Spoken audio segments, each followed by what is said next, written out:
What's up, everybody, and welcome to Haven Nutt's 3 Takeaways. I absolutely loved this interview with Haven. I hope you guys did too. I think we jived on such a high level. We have a lot of the same kind of belief systems about the industry that we're in and about kind of how you should go about attacking goals and everything like that. So again, exactly 5 minutes long. Tune in, pay attention. Here we go. Takeaway number 1.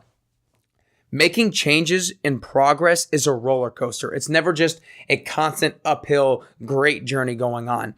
I think that for Haven, the 3 things that she did, that through small, consistent steps, through positive self-talk and getting moving, she was able to kind of get out of her depression, get out of that deep spot. I think that one of the very frequently misbeliefs that we have for people is a lot of people talk about these aha moments that they have in life. They have this aha moment. Now we see them where they are now, and they're this great person, or they've done so many things. From this point to this point, it wasn't just a straight line. It wasn't just an easy journey and slow and steady, turtle wins the race. They're going to have struggles along the way. They're going to have setbacks. They're going to have obstacles in their way. And don't let that be a negative thing, or don't let that keep you down, or don't let that stop you from trying to get to the next level. You should use that. You should embrace that. You should let that empower you. You should realize that then when you're in a struggle, that just means you're doing something right. Having a struggle, having a challenge is just an opportunity to overcome that. It's an opportunity for greatness to overcome that challenge and take it to the next level. So take some empowerment. I'm at a loss for the word that I'm trying to use right now, but let that struggle empower you to realize that you're doing the right thing and that you are just on the right journey to be able to take it to the next level.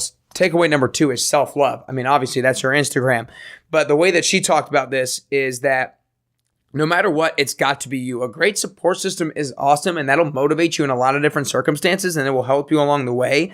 But at the end of the day, it has to come from within. And I think this is really big because when we have those struggles and bumps in the road, it is great, and it will be huge to have a great support system a lot of times to bring us out of those.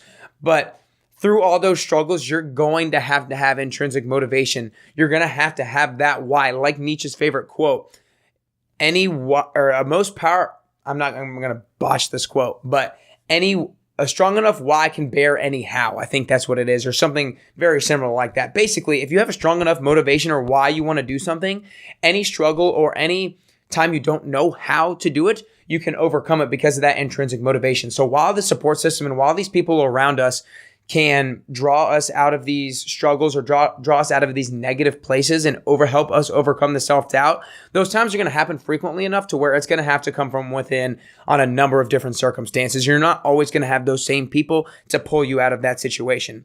And the third one, maybe the most important, maybe my favorite, is that switching goals to the positive aspect or the thing that you're aspiring to be, not avoiding those negative things. And I think this is big in the fitness industry because a lot of people talk about how they want to lose the weight. That's their specific goal. That's what they want to do. It's like, no, think about the positive thing that you want to get out of that. Like, what's different when you've lost that weight? That's how you want to think about it. It could be different for every single person, but maybe it's, I can now play 10 extra minutes with my kids and not be tired. Like, think about if your mindset was always on that positive thing and not losing the weight. And you're spending so much time thinking about losing the weight, yeah, you're thinking about losing it, but you're still thinking about the weight that you currently have that you're trying to lose. And that's such a more negative thought than constantly thinking about that positive thing that you want to aspire to have down the road. And I think one of the reasons that it's so hard for people to have that mindset is that because when people have to admit to themselves that they are that thing, then it can be scary, because when you kind of deflect things away from you and not take full responsibility for it, then it doesn't go deep down into your soul. So think about it. If someone says like they have to lose the weight, they're kind of detaching that weight from their personal being. But if they're saying like I need to be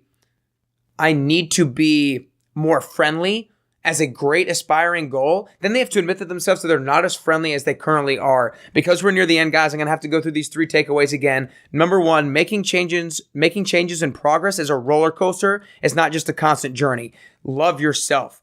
Realize that it has to come from within. You have to have a good enough why intrinsic motivator. And third, finally, switching goals to the positive, the aspiration that you're going to, not just avoiding the negative. 3, 2, one. Have a good one.